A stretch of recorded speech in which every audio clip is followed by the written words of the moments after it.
নমস্কার, ভদ্রসা study class চ্যানেলে তোমাদের স্বাগত। তোমাদের জন্য একটি গুরুত্বপূর্ণ আপডেট। রেলে নিয়োগ 2025-এর একটি গুরুত্বপূর্ণ একটি নোটিফিকেশন রিলিজ হয়েছে, যেখানে ভারতীয় নাগরিক প্রত্যেকে আবেদন করতে পারবে। যেখানে যোগ্যতা হচ্ছে মাধ্যমিক পাস। মেল ফিমেল বোথ ক্যান্ডিডেটই আবেদন করতে পারো। যে কোনো রাজ্য থেকে তোমরা আবেদন করতে পারো, যে কোনো জেলা থেকে তোমরা আবেদন করতে পারো। আবেদনের শেষ তারিখ হচ্ছে 25শে মার্চ 2025।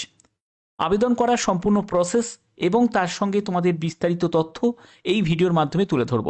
খুবই গুরুত্বপূর্ণ ভিডিও, কারণ তোমরা জানো আমি প্রতিনিয়ত তোমাদের বিভিন্ন ধরনের আপডেটগুলো প্রোভাইড করে থাকি। এরকমই গুরুত্বপূর্ণ আপডেট সবার আগে পাওয়ার জন্য অবশ্যই চ্যানেলটাকে সাবস্ক্রাইব করে রাখবে, বেল আইকনটাকে অল করে রাখবে। তো চলো ভিডিওটা শুরু করছি।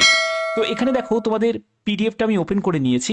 পিডিএফে কতগুলো তোমাদের ইম্পর্টেন্ট পয়েন্টগুলো তোমাদের অবশ্যই মাথায় রাখতে হবে আবেদন করার আগে। এখানে দেখো কি কি কারণে তোমাদের এখানে ডিসকোয়ালিফাই করতে পারে। সেটা হচ্ছে, ধরো তুমি আবেদন করেছো, আবেদন করার জন্য যেসব প্রয়োজনীয় যেসব ডকুমেন্টসগুলো সেগুলো ঠিকমতো অ্যাটাচ করোনি, তাহলে কিন্তু আবেদন রিজেক্ট হয়ে যাবে। পাসপোর্ট সাইজের ছবি, সেটাকে যদি ঠিকমতো এডিট না করে যদি আপলোড করো তাহলে রিজেক্ট হয়ে যাবে। সিগনেচার, সেটাকে যদি ঠিকমতো স্ক্যান না করে আপলোড করো তাহলে কিন্তু তোমাদের রিজেক্ট হয়ে যাবে। তোমার এডুকেশন কোয়ালিফিকেশান যা আছে সেই এডুকেশন কোয়ালিফিকেশানের নিরিখে যে ডকুমেন্টস তোমাদের প্রয়োজন সেগুলো যদি ঠিকমতো যদি আপলোড না করো তাহলেও কিন্তু রিজেক্ট হয়ে যাবে। ওকে, এখানে বলা হচ্ছে যে candidature of the candidate shall be cancelled if he/she fail to produce the required original testimonial for the verification any। তো দেখো এখানে তুমি যখন আবেদন করছো, আবেদন করার সময় যে যে ডকুমেন্টসগুলো তুমি দিচ্ছ, এই ডকুমেন্টসগুলোর অরিজিনাল কখন চেক করা হবে? যখন তোমাদের ডকুমেন্ট ভেরিফিকেশন হবে, ডিবি হবে, তখন। তার আগে কিন্তু এগুলোর কোনো রকম কিন্তু তাদের সত্যতা যাচাই করা কিন্তু হবে না। ওকে, তো এই ডিভির একটা এন্ড অফ দ্য মুভমেন্টে গিয়ে তোমাদের যদি ফর্ম বাতিল হয়ে যায় সেটা কিন্তু প্রত্যেকেরই খারাপ লাগবে। তার জন্য অবশ্যই এই জায়গাটা তোমাদের খেয়াল রাখতে হবে। এবং এখানে রং বা ফেক বা ফলস কোনো ইনফরমেশন ক্রিয়েট করা যাবে না, যে তুমি আবেদন করে দিলে যে কোনো একটি পার্সেন্টেজ অফ মার্কস বসিয়ে দিয়ে সেটা কিন্তু করা যাবে না। অবশ্যই এই জায়গাগুলোকে তোমাদের খেয়াল রাখতে হবে। এখানে যারা পিডাব্লিউবিডি ক্যাটাগরি থেকে যারা বিলং করছো তারাও কিন্তু আবেদন করতে পারো, কোনো অসুবিধা কিন্তু নেই। ক্লিয়ার?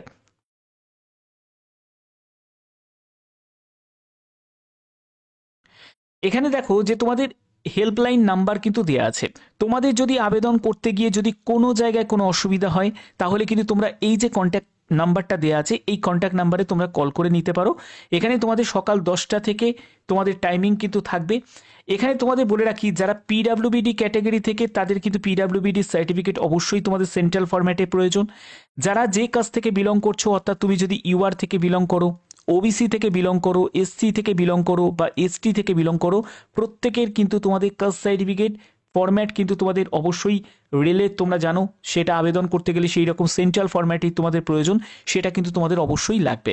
তোমরা কোন কাস্ট থেকে বিলং করছো সেটা অবশ্যই কিন্তু কমেন্টে জানাবে তোমাদের কাস্ট কি আছে। ওকে, দেখো তোমাদের এখানে এজটা কি প্রয়োজন। এখানে তুমি যদি আচ্ছা, এবার দেখে নাও যে তোমাদের এখানে এজ কি প্রয়োজন।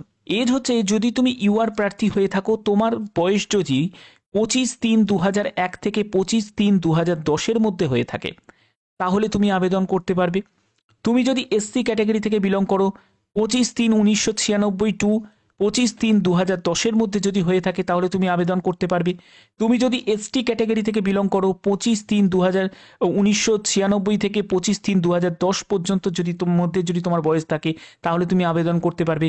তুমি যদি ওবিসি ক্যাটাগরি থেকে বিলং করো তাহলে তুমি 25/3/1998 থেকে 25/3/2010 মধ্যে তোমার যদি এজ হয়ে থাকে তাহলে তুমি আবেদন করতে পারবে।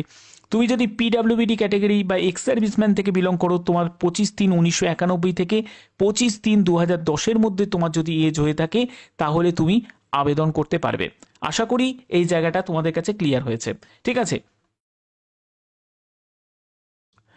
এখানে দেখো যে তোমাদের যে পোস্টগুলোতে নিয়োগ করা হচ্ছে এবং এখানে তোমাদের টোটাল যে শূন্যপদ 835টি মতো। এই যে যে যে তোমরা দেখতে পাচ্ছ যে স্টেনোগ্রাফার, ইংলিশ স্টেনোগ্রাফার আছে, যেখানে 12 ডিভিশন আছে, 15টা হেডকোয়ার্টার, সেখানে কিন্তু তোমাদের পোস্টিং হবে। তারপরে হচ্ছে স্টেনো তোমাদের হিন্দি, এখানে দেখতে পাচ্ছ 4টে ডিভিশন, 15টা হেডকোয়ার্টার আছে। তারপরে ডিজেল মেকানিক থেকে শুরু করে টার্নার, ওয়েল্ডার, ওয়্যারম্যান, এই সব যে বিভিন্ন তোমাদের ক্যাটাগরি ট্রেডগুলো আছে, এগুলো নিয়ে তোমাদের অবশ্যই কিন্তু তোমাদের যোগ্যতা থাকতে হবে। দেখো এখানে যে নিয়োগটি করা হচ্ছে সেটা সাউথ ইস্ট সেন্ট্রাল রেলওয়ের তরফ থেকে, যেখানে তোমরা যে কোনো রাজ্য থেকে তোমরা কিন্তু আবেদন করতে পারো। এই যে ট্রেনিংটা তোমাদের প্রোভাইড করা হচ্ছে সেটা সাউথ ইস্ট সেন্ট্রাল রেলওয়ের তরফ থেকে অ্যাপ্রেন্টিসশিপ ট্রেনিংটা প্রোভাইড করা হচ্ছে, যেখানে তোমরা অ্যাপ্রেন্টিসশিপ ট্রেনিং করার পরে অবশ্যই তোমাদের কিন্তু গ্রুপ ডি ক্যাটাগরিতে তুমি যখন আবেদন করবে, মানে লেভেল 1-এর জন্য যখন তুমি আবেদন করবে, সেখানে কিন্তু তোমার পিইটির ক্ষেত্রে ছাড় আছে, তোমরা জানো পিইটির ক্ষেত্রে ছাড় আছে। এছাড়া কিন্তু তাদের কাট অফটাও কিন্তু অনেকটাই ডাউন যায় যদি তোমার অ্যাপ্রেন্টিসশিপ করা থাকে। ওকে, তো এর কিন্তু একটা বেনিফিট ভালো মতো আছে। তোমরা জানো প্রতি বছর যেহেতু রেলের গ্রুপ ডি যেহেতু তোমাদের বিজ্ঞপ্তি জারি হবে, সেক্ষেত্রে যারা অ্যাপ্রেন্টিসশিপ করা থাকবে তাদের কিন্তু অপরচুনিটি অনেকটাই বেশি হয়ে যাবে। ওকে, তো এবার দেখে নাও যে তোমাদের এখানে যোগ্যতা কি প্রয়োজন। দেখো তোমার এখানে যোগ্যতা হিসাবে তোমার মাধ্যমিক পাস যোগ্যতা প্রয়োজন, মাস্ট তোমার মাধ্যমিক এক্সামিনেশন পাস করা হতে হবে, এবং সঙ্গে তোমাদের আইটিআই কিন্তু কোর্স করা থাকতে হবে। আইটিআই এর জন্য এইসব ট্রেডগুলো তোমাদের দেওয়া আছে, যে কোনো একটি ট্রেডে তোমার যদি আইটিআই করা থাকে অবশ্যই কিন্তু তোমরা এই সুযোগটা কাজে লাগাতে পারো। এখানে তোমাদের এজ যেটা প্রয়োজন সেটা 15 হচ্ছে ন্যূনতম বয়স হচ্ছে 15 বছর, আর 24 বছর হচ্ছে তোমাদের ম্যাক্সিমাম বয়স। এখানে 25/3/2025 হিসাবে তোমাদের এজ ক্যালকুলেট করতে হবে, মানে শেষ তারিখ অনুযায়ী। এখানে তোমরা যদি SC/ST ক্যান্ডিডেট হয়ে থাকো তাহলে তোমাদের 25 থেকে তোমাদের 29 বছর হচ্ছে SC আর ST ক্যান্ডিডেটদের।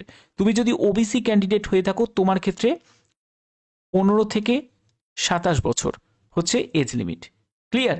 এছাড়া যারা পিডাব্লিউবিডি ক্যাটাগরি বা এক্স সার্ভিসম্যান তারা অবশ্যই কিন্তু এখানে রিল্যাক্সেশন পাচ্ছে। এখানে তোমাদের পিডাব্লিউবিডি ক্যাটাগরিদের বা এক্স সার্ভিসম্যানদের তোমাদের 10 বছরের কিন্তু রিল্যাক্সেশন আছে। ক্লিয়ার? আচ্ছা, এখানে আবেদন করার জন্য অবশ্যই তোমাদের কিন্তু নির্দিষ্ট অনলাইন ফর্মে তো তোমাদের আবেদন করতে হবে। তো এখানে মেডিকেল এক্সামিনেশন কিন্তু তোমাদের থাকবে, কারণ অ্যাপ্রেন্টিসশিপে তুমি যখন সুযোগ পাবে তখন কিন্তু তোমাদের একটা মেডিকেল টেস্ট কিন্তু নেওয়া হবে। এবং দেখো তোমাদের কন্ট্যাক্টের ব্যাপারে সম্পূর্ণ ডিটেলসটা কিন্তু এখানে দেওয়া আছে, অবশ্যই ভালো করে চেক আউট করে নিও। 25শে ফেব্রুয়ারি থেকে আবেদন শুরু হয়েছে, একেবারে 25শে মার্চ পর্যন্ত তোমরা এখানে আবেদন করতে পারছো। ঠিক আছে, এখানে তোমাদের এই সবগুলো কিন্তু তোমাদের বলা আছে। অফিসিয়াল ওয়েবসাইটের লিঙ্ক আমি ডিসক্রিপশনে দিয়ে দেবো, তোমরা সেখান থেকে ডাইরেক্ট ভিজিট করে কিন্তু আবেদন করতে পারবে। এখানে কিন্তু দুটো অফিসিয়াল ওয়েবসাইটের লিঙ্ক আছে, একটা হচ্ছে অ্যাপ্রেন্টিসশিপের নিজস্ব অফিসিয়াল ওয়েবসাইটের লিঙ্ক আছে, সেখান থেকেও তোমরা আবেদন করতে পারো, অথবা তোমরা কিন্তু সাউথ ইস্ট সেন্ট্রাল রেলওয়ে যে অফিসিয়াল ওয়েবসাইটের যে লিঙ্ক সেটাও কিন্তু তোমরা সেখান থেকে ভিজিট করেও কিন্তু আবেদন করতে পারো। ঠিক আছে, এখানে দেখো তোমাদের আরেকটা ব্যাপার কিন্তু এখানে উল্লেখ করা হয়েছে যে ম্যাট্রিকুলেশনে তোমাদের 50% কিন্তু তোমাদের এগ্রিগেটের নাম্বার থাকতে হবে এবং তোমার আইটিআই যোগ্যতা থাকতে হবে। এখানে তোমাদের অবশ্যই কিন্তু স্টাইপিন তোমরা পাবে, এবং এই যে ট্রেনিংটা এটা কিন্তু 1 বছরের ট্রেনিং, এবং সঙ্গে তোমাদের স্টাইপিনও কিন্তু তোমাদের দেওয়া হবে। যে কোনো রাজ্য থেকে কিন্তু আবেদন করতে পারো, যদি আবেদন করতে চাও তাহলে অবশ্যই কিন্তু আবেদন করে দিও। এবং তোমরা অবশ্যই কিন্তু কমেন্টে জানাবে যে তোমাদের মাধ্যমিকে কত % নাম্বার আছে, অবশ্যই প্রত্যেকে কিন্তু তোমরা কমেন্টে জানাতে পারো। যখনই কোনো আপডেট আসবে, যে কোনো আপডেট আসবে সবার আগে সেই ইনফরমেশন তোমাদের কাছে পৌঁছে দেবো। এরকমই গুরুত্বপূর্ণ প্রতিনিয়ত আপডেট পাওয়ার জন্য অবশ্যই চ্যানেলটাকে সাবস্ক্রাইব করে রাখবে, বেল আইকনটাকে অল করে রাখবে। এখনের মতো এটুকুই, ধন্যবাদ।